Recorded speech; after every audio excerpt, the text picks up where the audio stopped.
Vamos a iniciar con nuestro segundo día de este novenario. Y bueno, vamos a iniciar con la oración inicial. Sí, nos ponemos de pie, por favor.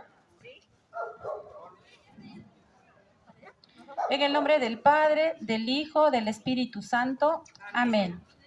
Omnipotente y eterno Dios, que quisiste restaurar en tu querido Hijo, Rey del universo, todas las cosas, concédenos que todas las familias y personas disgregadas por la herida del pecado podamos formar parte de tu reino de misericordia y alcanzar la gloria que nos tiene prometida por Jesucristo nuestro Señor. Amén. Bueno, en este segundo día vamos a ver lo que es, vamos a descubrir lo que es el pecado. Sí, vamos a ver que con el pecado rechazamos el amor de Dios y rompemos nuestra relación con Él. Sí, y bueno, vamos a leerles una cita bíblica. No, ¿verdad?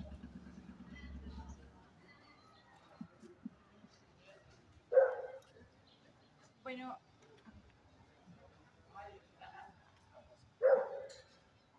en lo que busca la cita bíblica, vamos a ver lo que ayer vimos, lo que es el amor de Dios, ¿sí? Y nosotros nos preguntamos, si Dios es tan bueno, si Dios me ama, por qué entonces hay tanta tragedia, tanto dolor, tanta maldad en el mundo, tantas guerras?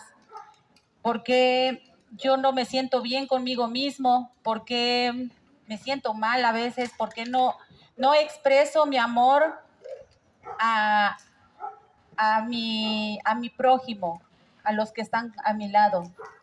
¿Sí? Y bueno, es porque existe el pecado.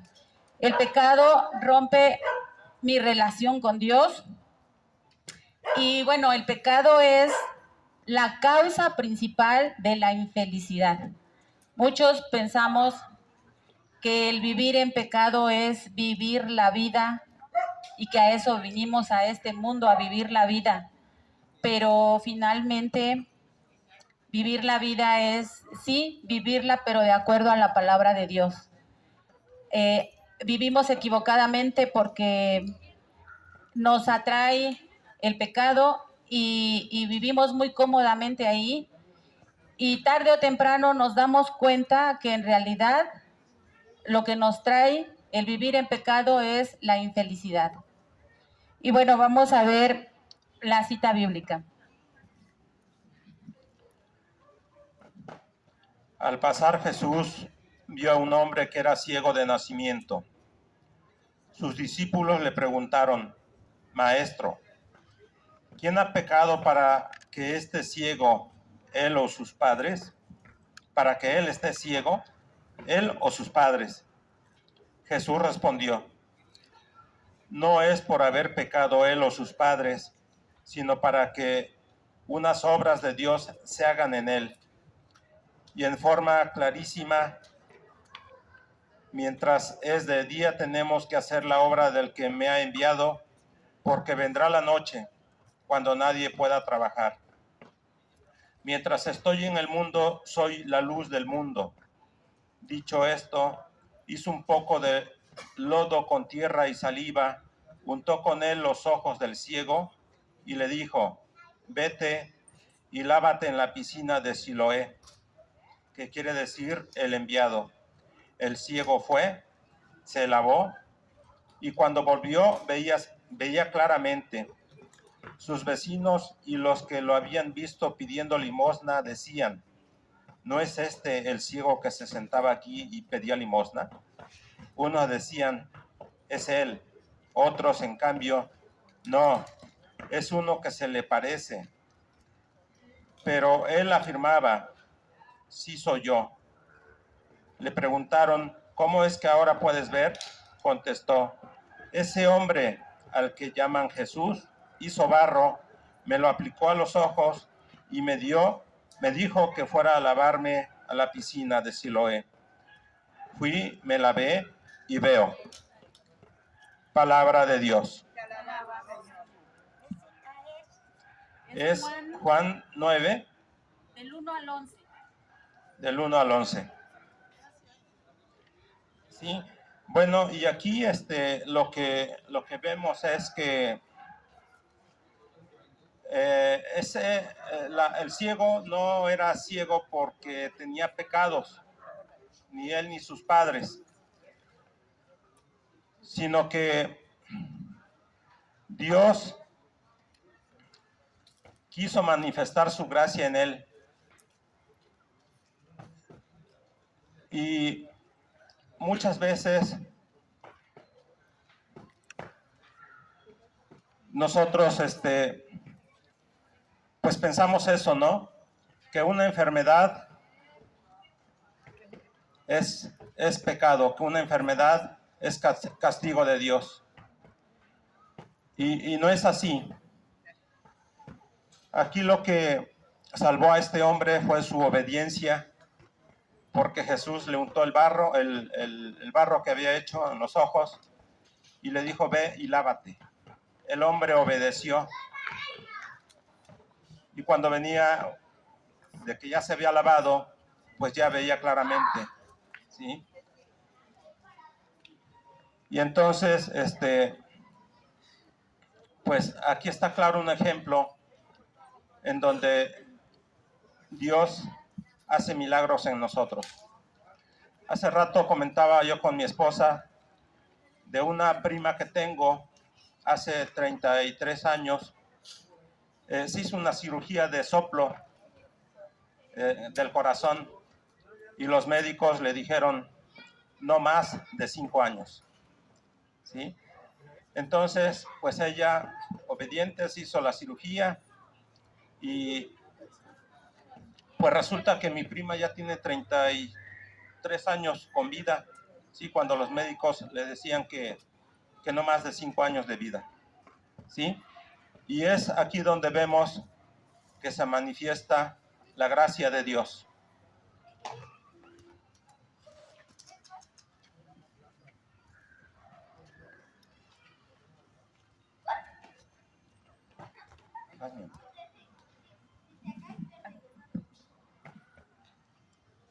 El pecado es no creerle a Dios. El hombre no confía en Dios ni en su plan maravilloso. Quiere obtener la felicidad por sus propios medios de acuerdo a sus deseos, siguiendo sus propios impulsos.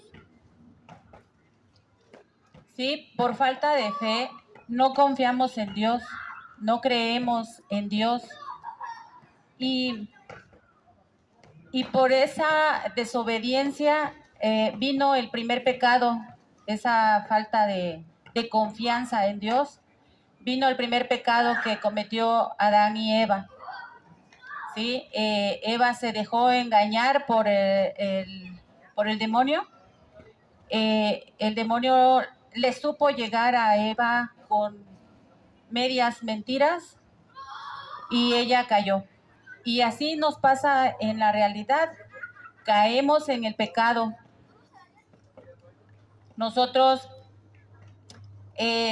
nos atrae, vemos algo atractivo, el demonio nos llega por ahí, por el pensamiento, por el oído, por la vista.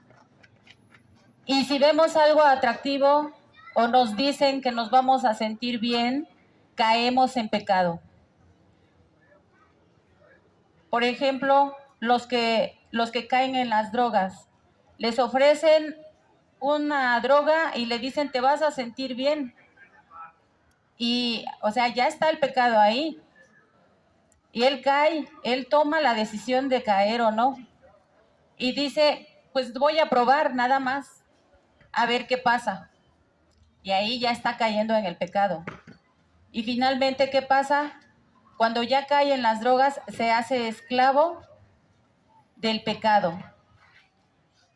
Y un alcohólico, ¿qué hace?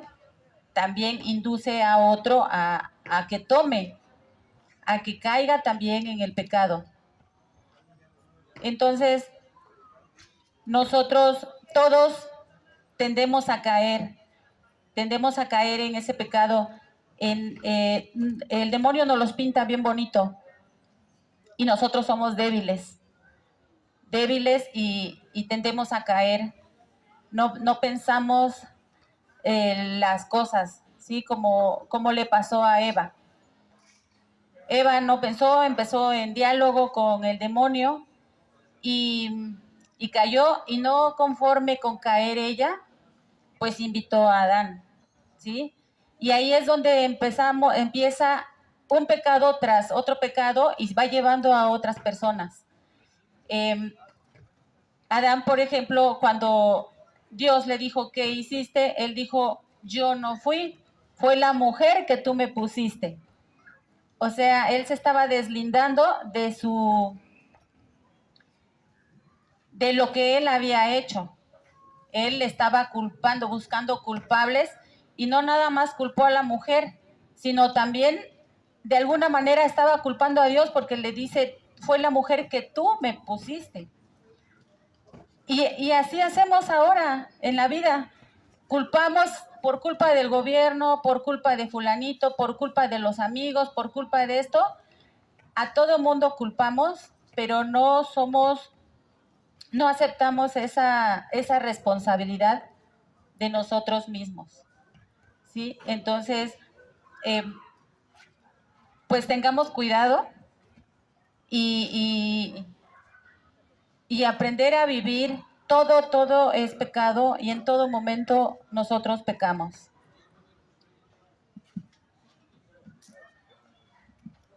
Aquí, mira, aquí leo.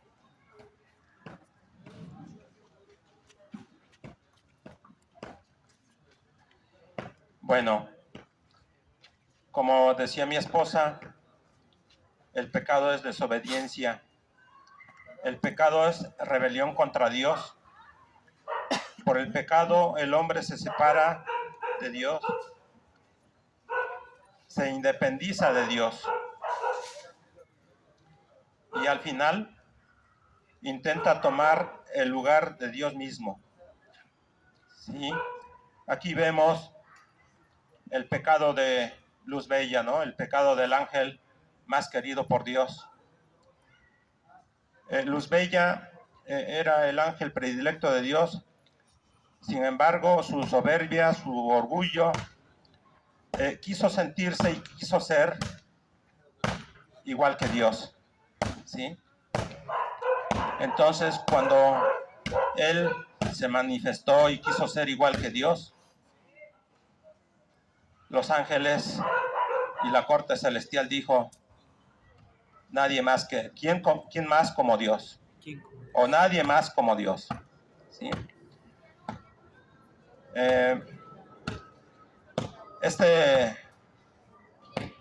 Este pecado lo encontramos también en el catecismo de la Iglesia Católica, en donde se nos dicen, mira, pues hay todos estos pecados, ¿no? Y conocemos que hay los pecados veniales y que hay los pecados capitales.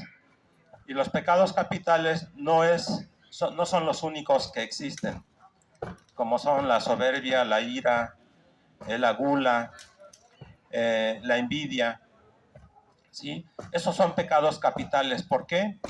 Porque de ahí se derivan otros pecados, ¿sí? Entonces, es importante que ustedes como católicos tengan en su casa su Biblia, su catecismo de la Iglesia Católica. En el catecismo de la Iglesia Católica se dice que el pecado es una falta contra la razón, contra la verdad, contra la conciencia recta.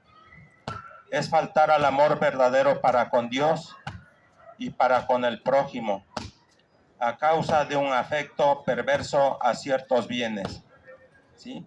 Y aquí vemos cómo a veces, por afecto al dinero, cometemos pecado. Y no nos importa robar, no nos importa matar, No nos importa nuestro hermano, ¿sí? Nos importa ese afecto que tenemos por el dinero. Y así podemos decir del trabajo, ¿sí? Le dedicamos tanto tiempo al trabajo que nos olvidamos de la familia, nos olvidamos de mi esposa, de mi cónyuge, nos olvidamos de Dios, ¿sí? El trabajo es nuestro Dios. Y así puedo seguirles dando ejemplos de cómo nos desviamos del camino de Dios. Se dice que el pecado hiere la naturaleza del hombre y atenta contra la solidaridad humana. Ha sido definido como una palabra, un acto o un deseo contrario a la ley eterna.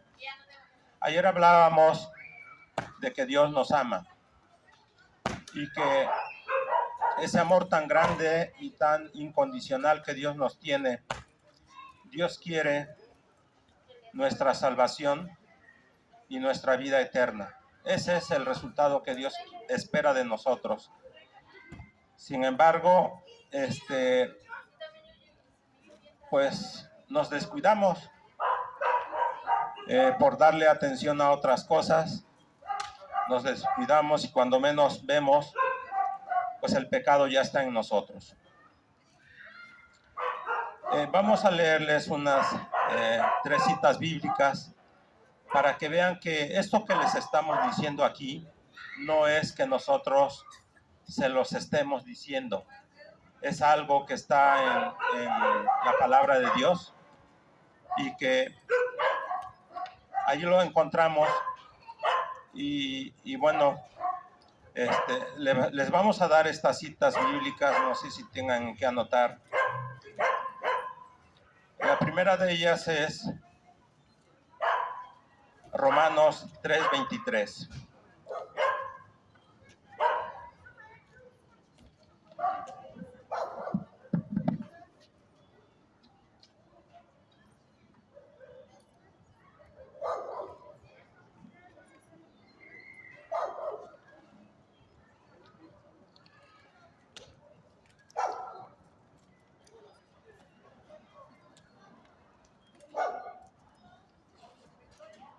Romanos 3:23 dice, pues todos pecaron y están faltos de la gloria de Dios. Palabra de Dios. Es una cita bíblica muy corta, pero en donde afirma y nos dice, todos pecaron. Y aquí, como dicen, quien no tiene pecado, que tire la primera piedra. Y si cometemos pecado, pues estamos faltos de la gloria de Dios.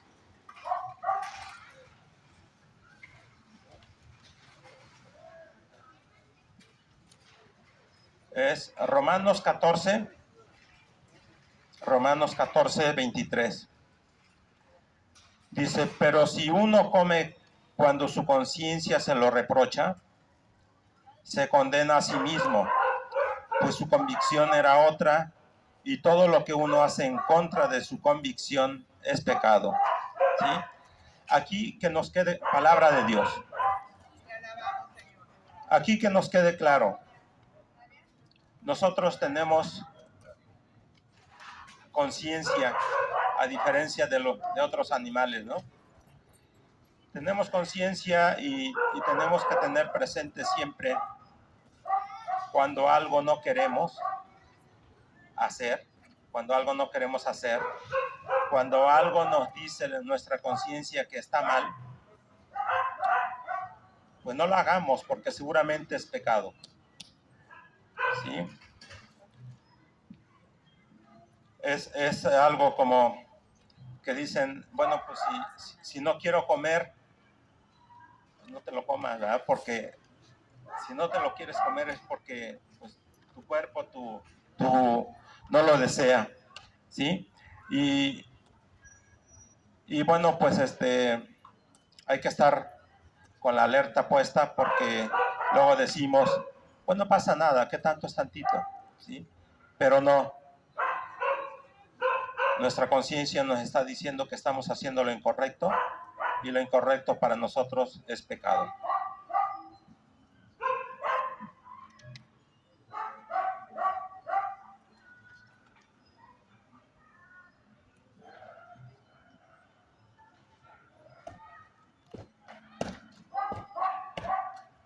En Hebreos 2:14 dice, puesto que esos hijos son de carne y sangre, Jesús también compartió esta condición y al morir le quitó su poder al que reinaba por medio de la muerte, es decir, al diablo. De este modo liberó a los hombres que por miedo a la muerte se pasan la vida como esclavos. ¿Sí? Aquí algo muy importante, que el miedo a nosotros nos paraliza, a nosotros nos inhibe, nos causa angustia. ¿Sí? Cuando el miedo es una fe negativa. ¿Sí? Cuando el antídoto del miedo es la fe, porque el miedo predice que todo lo que hagamos o todo lo que vayamos a hacer saldrá negativo, todo será para mal. Sin embargo, aquí la fe nos dice que todo lo que esperemos y todo lo que vamos a hacer es para hacer el bien. ¿Sí? Esa es la diferencia entre miedo y fe. Y bien.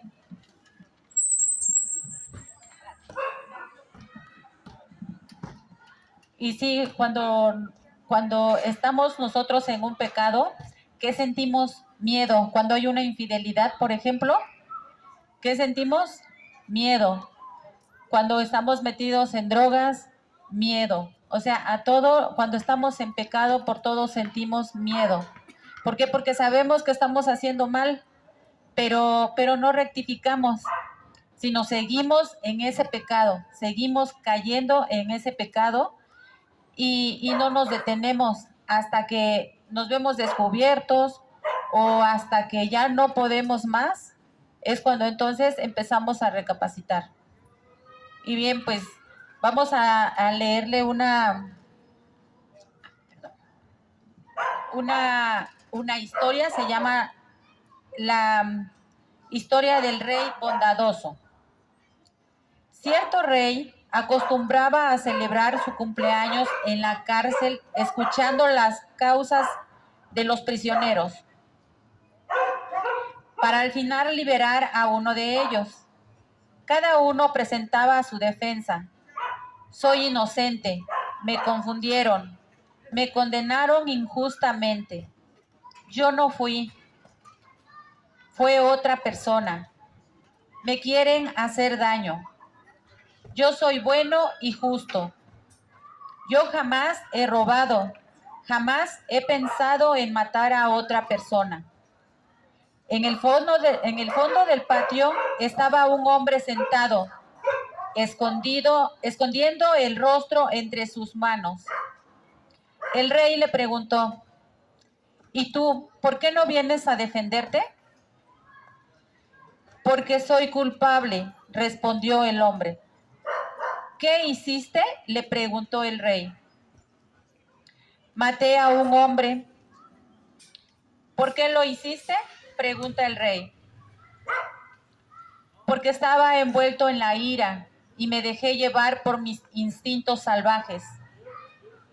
Simplemente no tengo cómo justificar mi falta. Soy completamente culpable y soy consciente del mal que causé. No merezco su perdón. Al final, el rey indicó al juez que liberara al asesino confeso.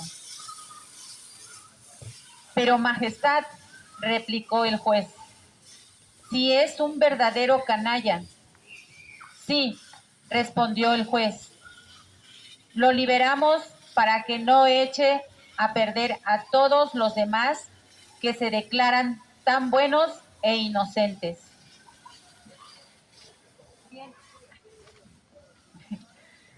Bien, aquí, en esta historia, ¿cómo ven ustedes la actitud del rey? ¿Alguien nos quiere compartir?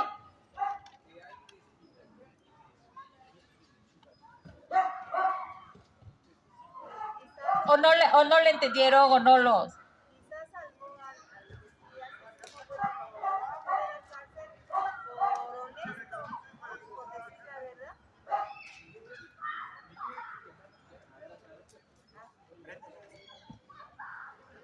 Que quizá el rey pidió la liberación del reo que sí es asesino por ser honesto, por decir la verdad, porque reconoció su culpa. Exacto. ¿Alguien más?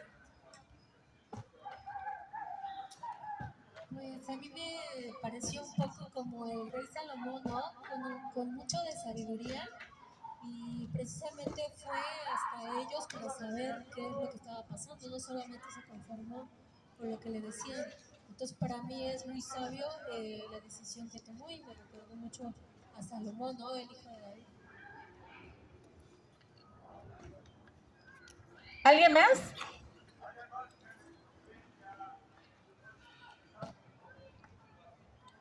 Bien, pues esta actitud del rey es muy buena, ¿no? Porque finalmente está dando oportunidad a que tengan ese arrepentimiento, a que confiesen sus pecados y de esa forma pues son liberados, ¿no? Bueno, ¿qué piensan de aquellos quienes justifican sus faltas? De que solo se engañan, porque si la persona sabe lo que hizo y se declara inocente, la gente se está engañando sola, no puede engañar a los demás. Exacto. Porque ellos mismos saben el delito que hicieron, pero al decirse inocentes, ellos mismos se engañan, no engañan a nadie más. Exacto.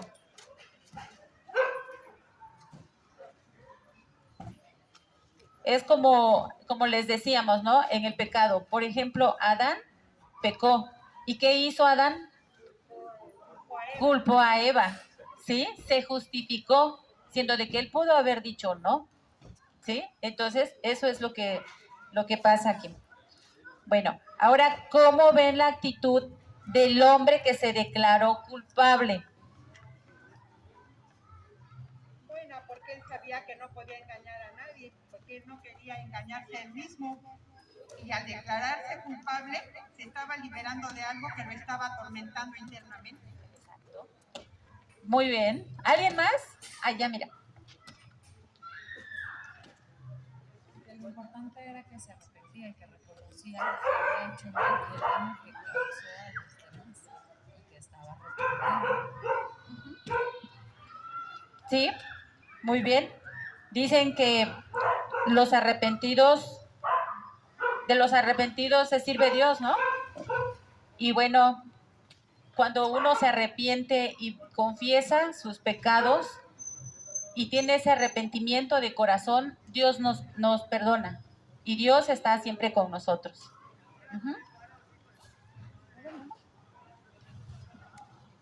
Bueno, y en este caso pudiéramos decir que Dios es el rey, ¿sí? Porque finalmente Dios, a través de nuestros sacerdotes, son sus instrumentos, y a través de ellos en la confesión nosotros confesamos nuestros pecados y ellos nos los perdonan. Pero realmente es Dios quien nos perdona nuestros pecados. Y bueno, aquí de esta historia es que cuando nosotros reconocemos nuestros errores, cuando nosotros reconocemos nuestros pecados, ya tenemos la mitad avanzada del problema. Porque mientras nosotros no nos reconozcamos pecadores, no reconozcamos esas faltas que cometemos, como decía, bien lo decía, nos hacemos tontos solos, ¿sí? A nadie engañamos, nos engañamos a nosotros mismos. Entonces, que esta historia pues nos haya dejado una instrucción rica y bueno,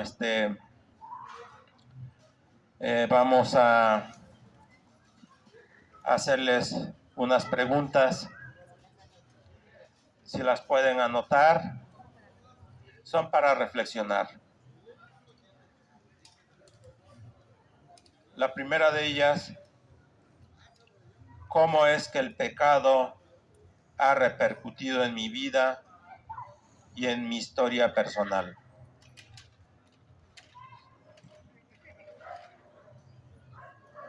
¿Cómo es que el pecado ha repercutido en mi vida, en mi historia personal?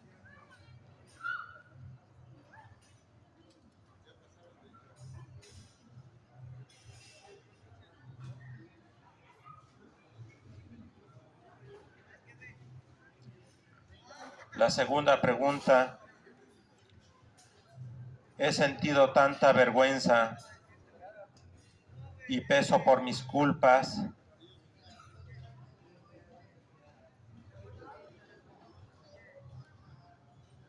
que me creo no merecedor de la invitación del amor de Dios.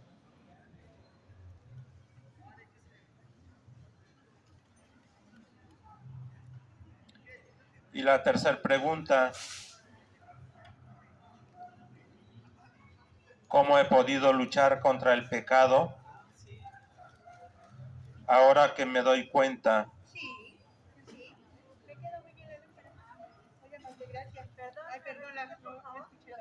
Otra vez. cómo es que he podido luchar contra el pecado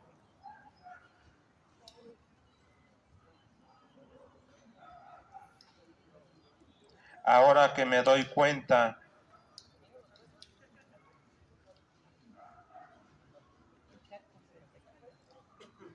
que me separa de Dios y de mis hermanos?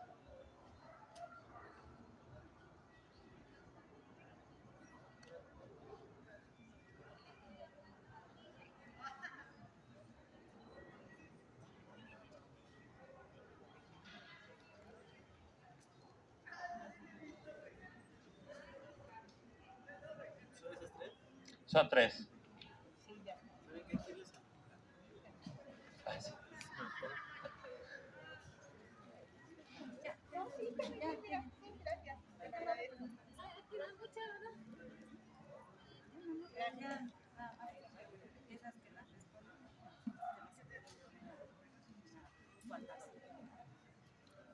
Y bueno,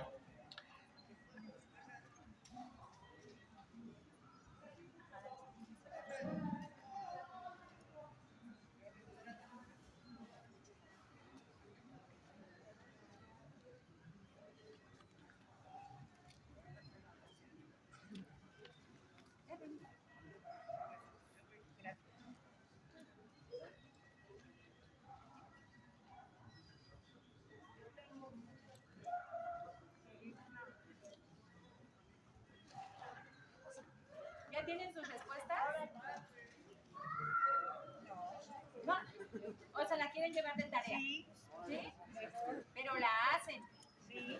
sí, Muy bien. bueno, aquí nosotros estamos platicando precisamente esta parte de nuestros pecados, ¿verdad? Que hemos tenido a lo largo de nuestra vida. Yo, por ejemplo, pues cometí muchos pecados en mi juventud, de los cuales pues hoy me arrepiento, ¿verdad? Pero los he llevado a mi historia personal, los he llevado pues a mi matrimonio, los he llevado pues con mis hijos. Y entonces es para que ustedes reflexionen en esta parte, ¿no? Que a veces los pecados pues sí nos dan vergüenza porque los cometimos, ¿verdad? Pero yo creo que el reconocerlos y el arrepentirse, el tener un verdadero arrepentimiento, nos ayuda porque finalmente, pues a veces pues son pecados pasados, ¿verdad? Pero que nos ayudan a luchar contra ellos. Y uno de esas ayudas que nosotros consideramos son bastante fuertes es la confesión. Cuando nosotros confesamos nuestros pecados, creo que, no sé si alguno de ustedes lo ha hecho periódicamente, pero nos sentimos ligeros, ¿sí? Nos sentimos liberados. Y bueno, pues con esto vamos a hacer nuestra oración final de nuestro segundo día.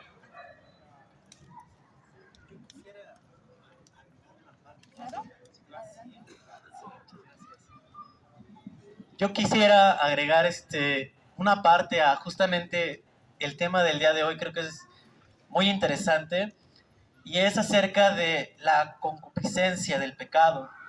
¿Qué es la concupiscencia? Que estamos con esa tendencia a pecar. Una cosa es el pecado, otra cosa es la tentación.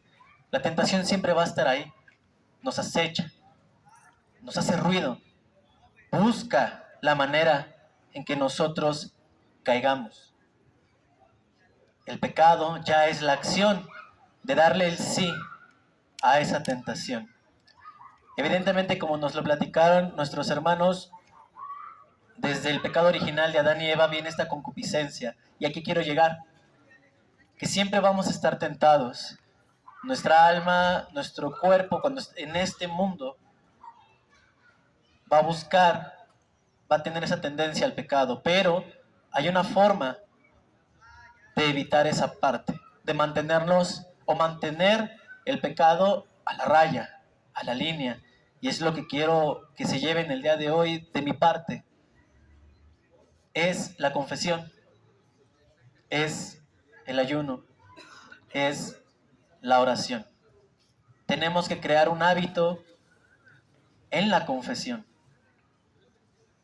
Si nosotros, porque yo no soy aparte, ¿verdad? Si nosotros generamos este hábito de confesarnos, vamos a mantener a la raya al pecado. También tenemos que poner de nuestra parte para que también el Señor nos escuche. Sí, Dios nos ama infinitamente y en ese amor infinito está la misericordia que ya hablábamos la clase de ayer. Sin embargo, también hay que poner de nuestra parte. Yo los invito a que tratemos de generar este hábito.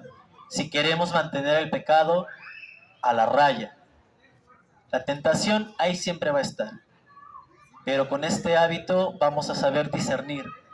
Esto sí, esto no. Justamente se hablaba del miedo, de esa cosquilla, ese algo que nos dice esto no está bien. Y si eso no está bien, entonces no es de Dios. No va por ahí.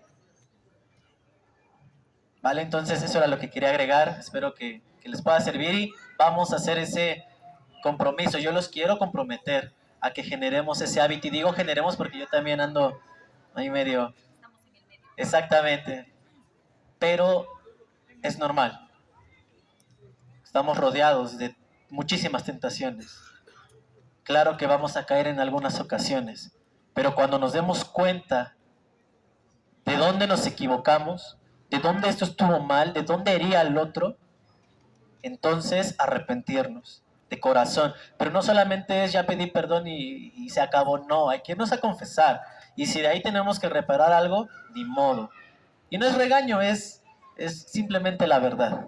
Creo que nos ha pasado a todos. Muchas gracias, Omar.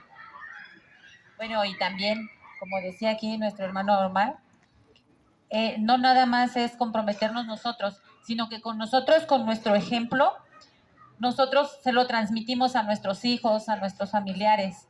Si nosotros ponemos ese ejemplo, ellos van a hacer lo mismo y quizá un poco a poco podemos ir componiendo este mundo. ¿Sí? Bueno, pues muchas gracias, esto es todo. Vamos a hacer nuestra oración final. para empezar nuestro rosario. Sí, por favor, nos ponemos de pie.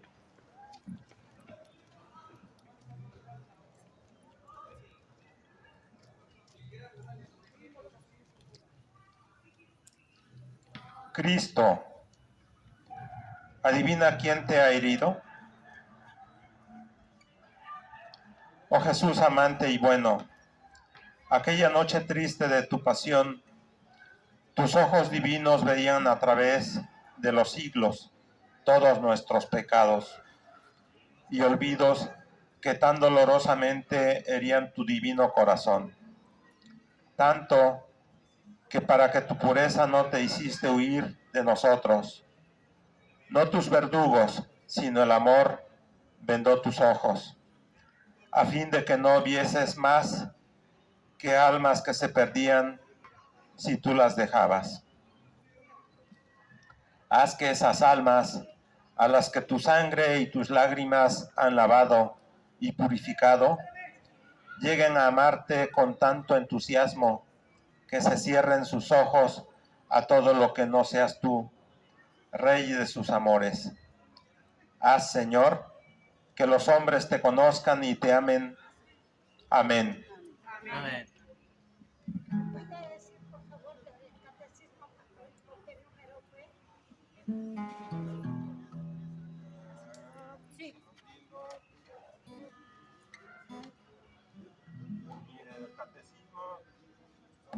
1849 a 1850. Sí. Y acuérdense para mañana traer plumita, un cuadernito. Y así pueden